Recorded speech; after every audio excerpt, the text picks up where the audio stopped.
Another Friday in the sports office. Welcome everyone here at Fox 2. I've got Woody Woodruff here. I've got James Paxton here, Fox 2 sports producer. Hello. And I've got Kory Woods, Lions beat writer from Mlive. Welcome, Kory. What's going on? Not much. We're going to get to what's going on right now, and let's start with the Lions. I mean, that's the big deal for this weekend. Sunday night football, Detroit on the road in Philadelphia. Very tough place to play. We heard Dan Campbell this week talking about how back in the old days it was, throwing batteries and all that kind of stuff. He said it would be maybe a little less hostile this time around, but you know what? Those Philly fans are just a little bit crazy, so I don't know how it's going to be. What do you think, James? It honestly sounds like one of the worst places to go. Like, Philadelphia sounds terrible. They're known for throwing snowballs at Santa Claus. That's right. Not a fun place to go. And now you're competing maybe for the number one seed. If you lose, as in the Lions, then you're not getting the number one seed, and then the division looks tough. But if you win, then I think it's the Detroit Lions and the LA Rams. That game later this year will determine the number one seed in the NFC. I don't like to talk about the negative, so let's keep it positive. I was being realistic. Let's stick with the win part, because that's where I think the Lions will be this week. They seem to have unlocked the offense and maybe got a little more stout on defense. Oh, absolutely. I mean, first off, when we talk about the offense, Dan Campbell taking over the play calling from John Morton. The one thing that I continued to hear after the game was just talk about flow, the rhythm, the pace. All the players just talked about the way that things just kind of just seem to come together under Dan. And the one thing that people forget about Dan is he is an offensive guy at heart. He learned under Sean Payton, Bill Parcells. He is one of the smartest minds in the NFL. Just people don't like to give him credit for it. But I do think that he has his finger on the pulse on his team more than most coaches around the league. And now that he's taking it over, what you saw last week was a lot of players. The tempo, the pep and the step when they were getting to the line, it just felt like there was life back in there. And with the way that this the Eagles defense has been, they're good, but they've been a little bit shaky lately. I think the Lions can go in there and take advantage. I'm going to stick with what you said there, Kory, because you talked about the way it looks. Dan Campbell knows how it's supposed to look. John Morton may not know what it's supposed to look like, but he got an education against the Commanders about what it is going forward. What do you think about Morton's maybe attitude, that he didn't take, too much offense about, him calling plays or even moving forward? So I think that's a positive. I mean, I believe he handled it the best way possible in that position. He didn't really show too much emotion. He just said, hey, this is what he decided to do. Putting the team first is where I'm at. And he still said he's helping out with the game plan throughout the week, but Dan's going to be calling the plays during the game. So I just think that he just made the best out of the situation so far. A lot of the players, Jared Goff specifically, said that the situation is different from when Anthony Lynn was here and Campbell started calling plays there. How is it different? I think that there was a disconnect between Goff and Lynn just off of the way of philosophy and the way they want things to run. I believe that with Morton having been here already, him and Goff do have a familiarity with each other. It's just that Dan knows how this thing needs to look in real time. And I think, Dan, even though everybody says that, with Morton being in the booth, that there's no disconnect. I think with Dan being right there on the sideline, having that coach, that real-time correction, that real-time adjustments, being able to see things, I think that changes a lot. Speaking of real time, let's talk about the guys who may be in this game or who may not be in this game. James, I'm looking at my injury report, practice report, and there's like 900 names on this. It's a long injury report. We may have some questions to answer, specifically at tight end. Well, we have that answer today. Yep. Sam Laporta's out. It looks like Brock Wright's going to play. And I'm not saying Brock Wright is Sam Laporta, but Brock Wright can play. And you've seen him be effective in the passing game. And Coach Campbell talked about him as a blocker today. So Brock Wright in, Sam Laporta out doesn't worry me as much as Taylor Decker is questionable. Penei Sewell is questionable. And if you're not going to be able to run the ball against Philadelphia, how are you going to win this game? Well, that is a good question. Also throw in Amik Robertson may not be there as far as the secondary play. So there are questions. And how do you want A.J. Brown to get back? He's playing against a third-string corner. I mean, yeah, I was being negative earlier. I'm being realistic. You're going to play Philly. You ain't playing Kaz Tech. That is true. That is definitely true. Hey, look, we'll see what happens with that, because I don't want to – here's the one thing I don't want to see. I don't want to see the Lions go win, loss, win, loss, win, loss. They need to string together a couple of wins. And during this time of year, Kory, this might be the best time of year to do it against Washington, Philly, And who's next? The New York Giants, and then Green Bay on Thanksgiving, Exactly. and then Dallas next Thursday. This is the stretch where it needs to happen. Absolutely. I mean, right now they need to go ahead and start building a rhythm. Like you said, they can't go win, loss, win, loss. You have to be able to string along some wins. You have to do it against some good teams. I mean, we know that the Giants have their issues, but they're still very scrappy. But against the Eagles and against the Packers, that's going to be on Thanksgiving, you have to show that you can beat some of these teams when it counts if you're trying to go for that third straight division title and put yourself in that Super Bowl window. You know, we look at the Eagles, and of course we see the players that they have. I mean, you know, Jalen Hurts, a quarterback, Saquon Barkley, A.J. Brown, we've talked about. But let's focus on the run game for a minute, James, because we were talking earlier about Saquon Barkley, and his numbers are nowhere near, you know, the astronomical numbers he was putting up for the past few years. So is it a scheme thing, or is it a Barkley thing, or is it a combination of, things not being right in Philly for him to get off? I think you can see the scheme is a little bit different than last year, and defensively, you're able to make sure Barkley doesn't go for the long runs as much. Right. He's still going to pop for a couple, but I thought where Philly was really successful last year was Barkley going for the 40-plus, 50-plus runs, and if you're able to contain him a little bit, then you're able to stop him a little bit more. So I think it's maybe a little bit of a scheme, because you saw Monday night against Green Bay, they weren't able to get a lot of success offensively. Right. And if you're able to contain Saquon Barkley, that's going to help immensely, because how are they going to be able to throw the ball right now with the problems with A.J. Brown? And if you're able to get pressure on Hurts, you're good. Yeah. So stop Barkley, that's the key. And it looks like, Corey, that the Lions have had pretty good examples of doing this in the previous games that we've seen this season. They've, Lamar Jackson, they slowed him down. I mean, you know, if they can slow down Hurts and then keep Barkley contained a little bit, we're looking good. Oh, yeah, absolutely. I mean, right now I believe they're fourth in sacks.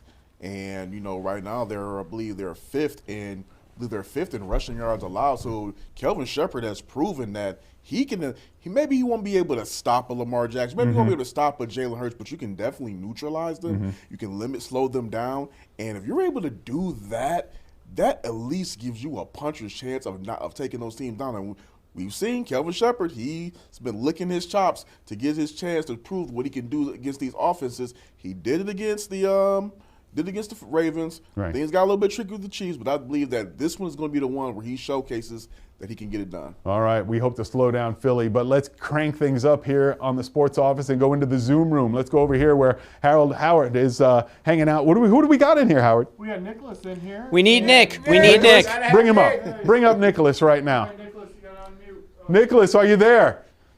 Yeah, can y'all hear me? Yes, we can hear Nick, you. How are you, Nick. my friend? Nick, really Nick, quickly. Hold on, Nick. Before we get started, James has a question for you.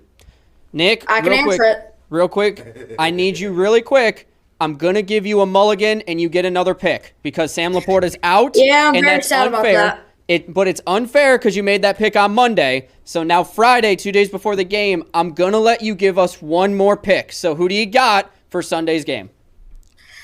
Let's see. In my opinion, just having Laporta out, it's going to get these receivers even more receptions and receiving yards. And like J-Mo, he just got about almost like 8 times his average per game in receiving yards and receptions mainly. So I can see J-Mo having another great day because I think we're going to look good against Philadelphia with Dan Campbell calling these offensive plays. He showed a lot of greatness calling the plays last week. I really loved him in the glasses. You could tell he was being very serious. So I think J-Mo's going to have himself another great day. And I obviously don't wish bad on anybody, but Jair Alexander said that he will be taking a break to focus on his mental health. So that is definitely going to help us with the corner room. But they do have 2 very great corners, Quinyon Mitchell and Cooper DeJean. But I just don't see them being able to lock up J-Mo coming off the great week he had and Dan Campbell calling all the plays. So I just see J-Mo having a great day. I see him getting, let's see. Give us some numbers real quick. I can see J-Mo getting at least 6 receptions. 6+ receptions. Yep. And I see J-Mo getting 1 touchdown. 1 touchdown. And for receiving yards, let's see. Let's give him 85 plus. All right, I like it. Nick's picks. Everybody go to my man. He won us last week with the Jahmyr Gibbs 2+ touchdowns. So everybody give it up to Nick. Happy we could get his pick back. Thank you.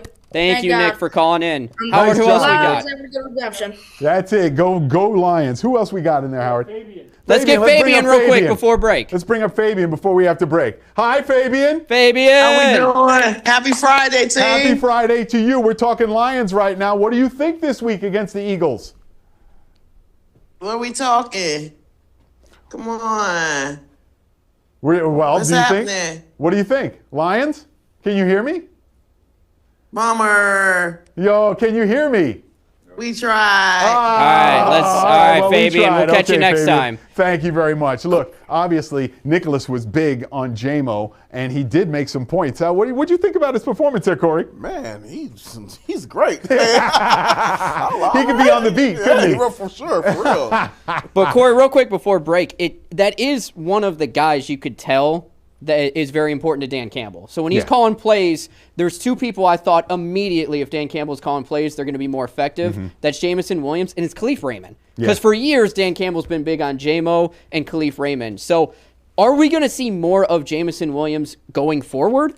Absolutely, you have to. I mean, he is the one, X factor in this offense that they have not truly unlocked, especially on those underneath routes what we saw last week. So if they can get J-Mo going, that's going to make them lethal. All right, plenty of time to get more unlocked in the sports office, but right now I got to take a fast break. We'll see you on the other side.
Welcome back to the sports office. Way too close. Guess what? Way too close. Guess what?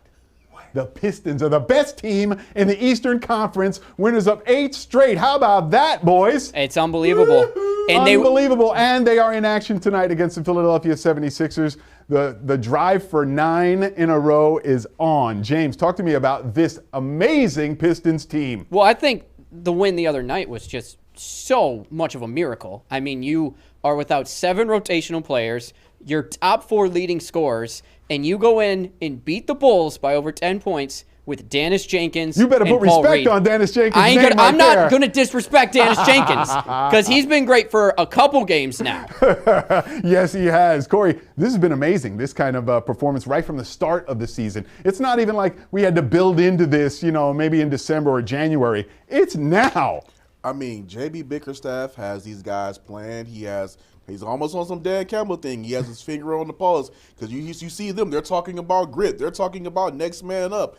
They are just playing some really sound team football. I mean, basketball. Almost like football. It almost is. They're playing some really sound basketball. And, I mean, even when you have your main guys out and you're still able to go out there and pull out a win, that just shows a lot about the character of this team. And when they start getting those guys back, who knows how far they're going to take this? It also shows how far the team has bought in because Cade Cunningham has talked about this year, and when he speaks about this year, it's with championship in mind. Now, I don't know if the Pistons are going to win the NBA championship. I don't know. You don't know. But that mindset can go a long way because that's obviously what brings the rest of the bench together. It brings the Paul Reeds, the Dennis Jenkins, the guys who know that, hey, you know what? If we keep hooping here, we're going to have something. And in a city where we complain a lot about the GMs and the president of baseball operations, baseball, basketball, football operations. I mean, about are you going to sign anyone? Are you going to do anything? You actually have seen with this Pistons team, some of the additions have already worked out.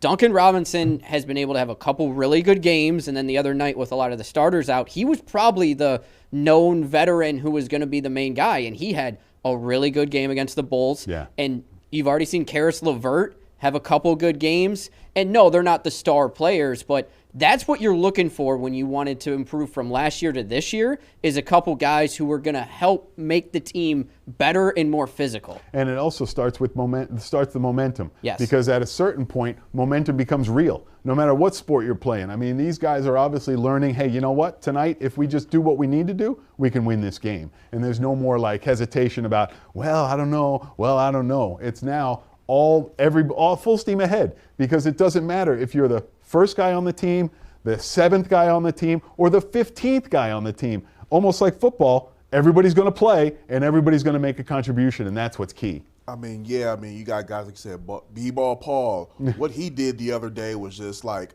unreal. Crazy. Just the way that he just came out there, kept playing.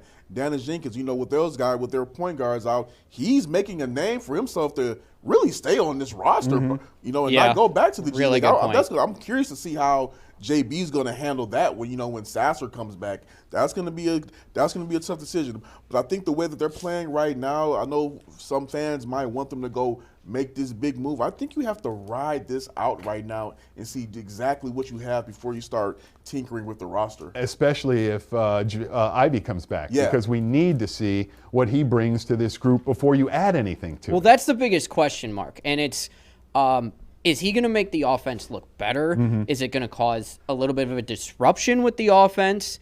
Because he hasn't been a part of this all year yet.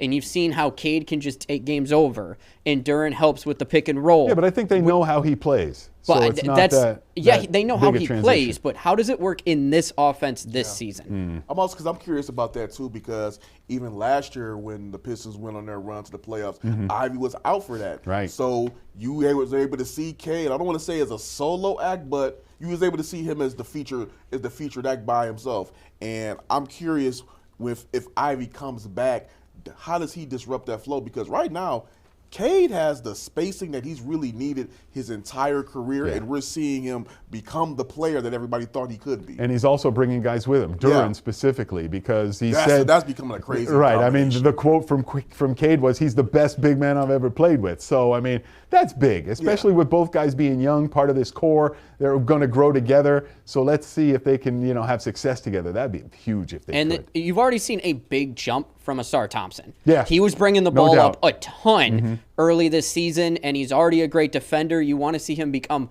a better guy on the offensive glass. So he's going to be in the starting lineup based on his defense. But if he's able to shoot better and bring the ball up, Asar Thompson's going to be a threat on both sides of the ball. And that formula is already in the works because we've seen his touches go up. I think it's like over 50 a game now for Asar Thompson, where once upon a time he was struggling to get touches for the ball, looking at maybe more of a defensive guy. But now his game seems to be maybe balanced out a bit on the offensive end as well. That work with Fred Vinson, that shooting specialist. Fred can shoot. Yes, he can. Yes, he He's can. been putting in extensive work with those guys. Also, you got to give Ron Holland some credit, just a scrappy player as part of this unit as well. But if Asar Thompson develops a reliable jump shot, that becomes a way scarier team than they already are right now. You mentioned Ron Holland real quick, and if there was one negative on this team right now, it might be that.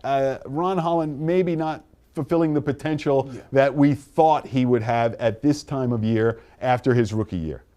So, but is it growing pains, or is it something that, is... I think it's a little too early because I think eventually he's going to have a better shot. You're going to see him shoot from three better, I think. I mean, I can't guarantee it, but I would hope eventually him coming off the bench will be another 3-point threat. And so give it 20, 25 more games and see what Ron Holland can do. All right, maybe I another... like his scrappiness. Oh, yeah. Definitely love the scrappy. He's love totally the a Detroit player. Love all of it, but again, the performance has to come out. It's great 95% of the time, but the other 5% of the time, I think he just wants to get kicked out of the game. Guess what time it is, James? It's about to be time for Fun Friday. I have a fun game for you two to play. And Woody versus, right now, Woody's 2-1. He needs a win. We'll go off the sticks next.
Welcome back to the Sports Office. Usually on a Friday and you see a red Solo cup, you're thinking adult beverages, but it's different tonight because we're off the sticks. Take it away, James. Thank you very much, Woody. Welcome back to Fun Friday, everybody. I am your host, James Paxson. Everybody, give it up for Kory Woods joining us tonight. Yeah, beat writer Kory! on MLive. Now, I want to make a couple things clear before we play this game.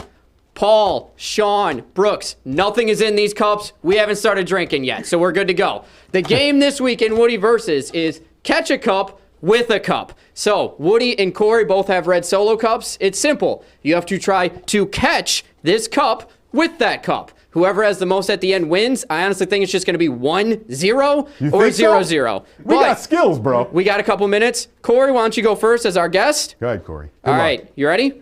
Don't blow it. No. He blew it. Woody? They can bounce it as much as they want, but as soon as it hits the ground, they're done. Corey, go. Oh, Woody, you ready? yeah. It's up, it's up, it's up, it's up. Oh, he's close. He's close. Corey, you ready? He's got it. Oh, you had it. Go, go, go, go. Oh, he had it. He had it. Ready? Oh, yeah, I think so. Nice flip, James. Okay, let me give you another one. I'm going to give Woody another one. Nice flip, James. 2 minutes to go. Come on, come on. Come on, Woody. Come on, Woody. Come on. Oh, I thought he was going to dive in at Adam, man. Just take the camera guy out. Corey. Come on, Corey. All right. No, that was a miss. No. Come on, Woody. We need one here. We need one here. You're right. It could be 1-0. It Oh. could be 1-0. All right. Time. We got like a minute left. Go, Corey, go. Oh. To Woody. This is happening. Oh. Dang it. All right, get out of the way. We need to go to Corey now. All right. He's up. Oh. Adam is just getting destroyed by red cups. Come on, Woody. Come on, Woody. Oh, no. All right, we got like a minute left, boys. To Corey. Oh, no. I can't believe this is worse than like the Pistons or the Lions. Come on, come on, come on. Oh, my gosh. I'm running out of cups, boys. 1 Someone's going to have minute. to get one. Got 1 minute left. Come on, Woody. Oh! Come on, Woody. Come on, Woody. You got it. You got it. All right, couple more tries here, boys. All right, for these final ones, use your other hand. Woody. No, that's not. Yes! Woo-hoo-hoo! Yes! Yes! You saw it. You saw That it. is so BS. You saw I it. jumped Is out there of the cup. Is there a replay? Do Is we there get a replay? Is there a No replay? Really quick, Corey, please plug all your socials and where people can find you. You can find me on Twitter, X, whatever they're calling these days, and Instagram, Kory E. Woods, Korye Woods. All right, real quick, give me a final score prediction for Sunday night. Lions, Eagles, go. Oh, it's going to be a big one. 38-35 Lions. 38, Oh, my 35 gosh. Lions? Woody, final score real quick. Oh my goodness. Lions 41, Eagles 24. Join us Sunday night. Sportsworks. Everybody have a good weekend. Have a great weekend, guys.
you're getting makeup for yourself or a significant other and someone quite literally makes a drive-through order.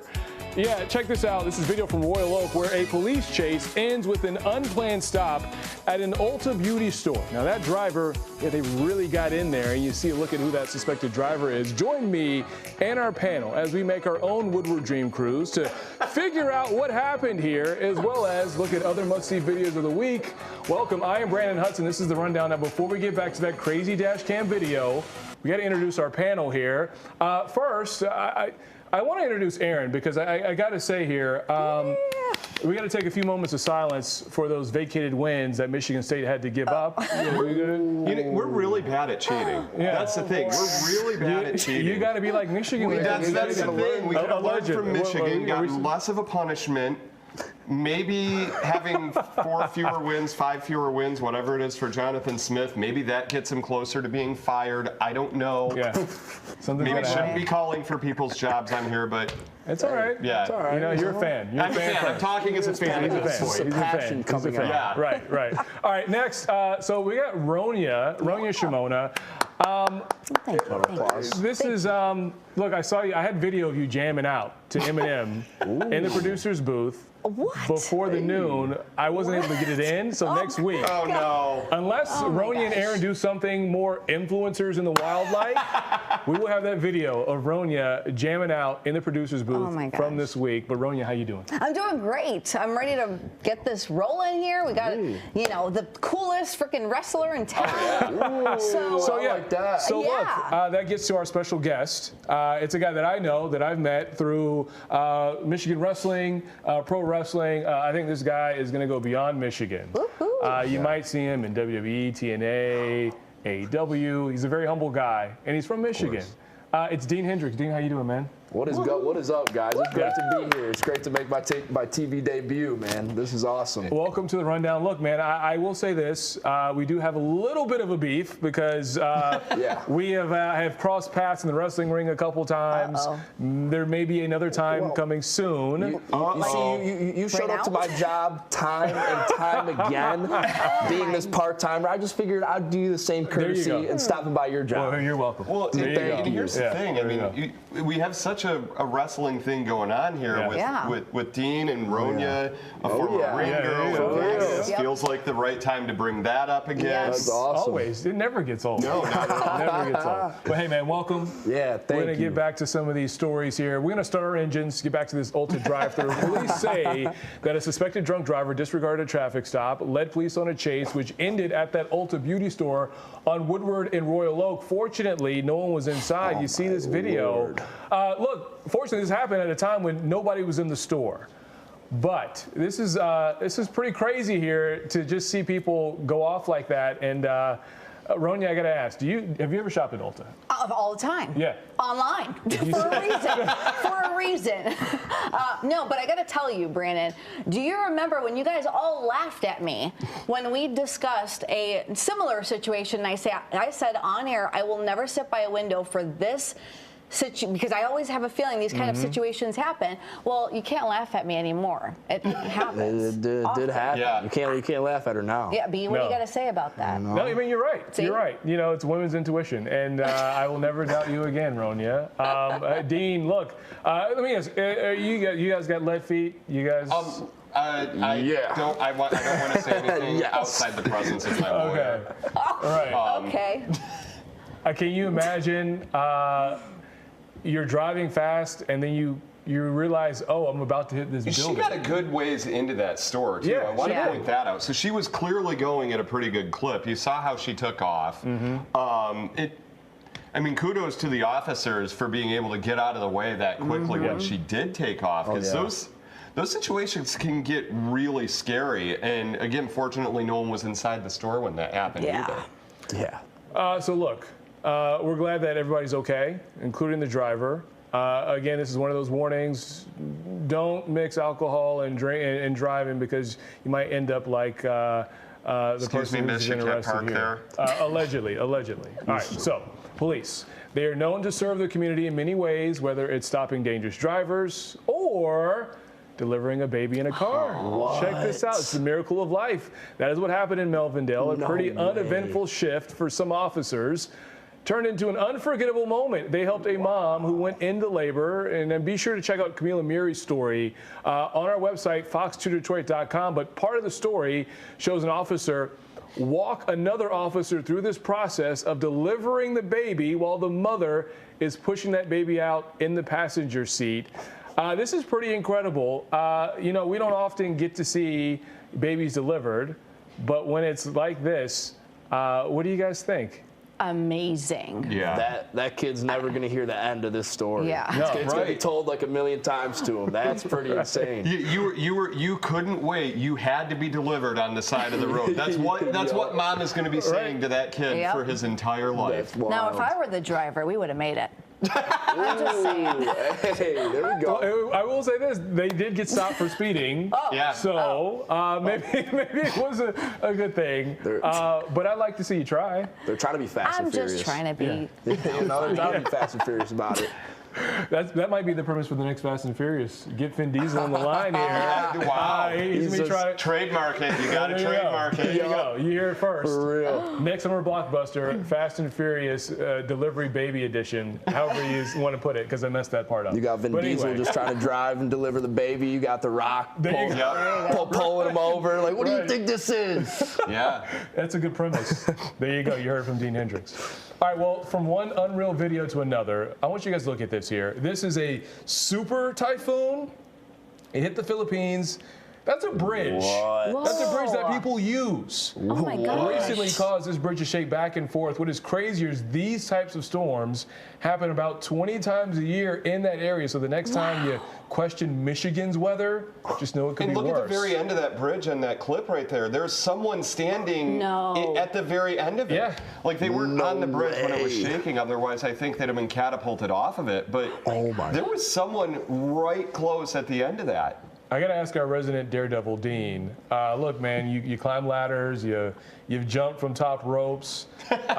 Jump from balconies. You jump from balconies. Would you ever get in a super typhoon and try to cross a bridge like that?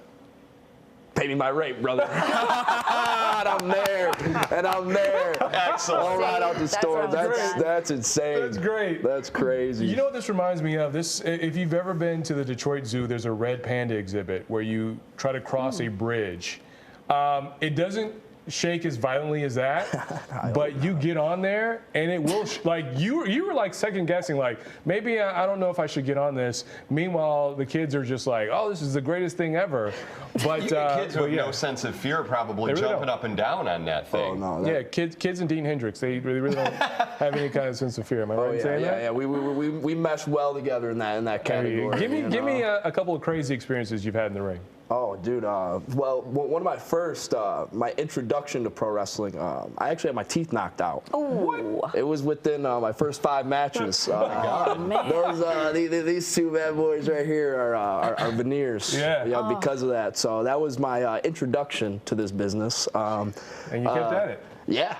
I drove home and I'm like, well, you know, like, how worse can it be? Like I'm already whatever, like in debt, trying to make this thing work, trying to start this thing, and now like I've lost my teeth. I got to get them done. Like, it only goes uphill from here. Yeah. Right. You know, like might as well keep climbing this mountain. Another one was I jumped off a balcony twice. Oh my goodness. That was pretty wild. So what and we'll get back to these stories here, but what goes through your mind as you're climbing the balcony and you're like, all right, I'm going to do this, I'm going to do this, I'm going to do this. You get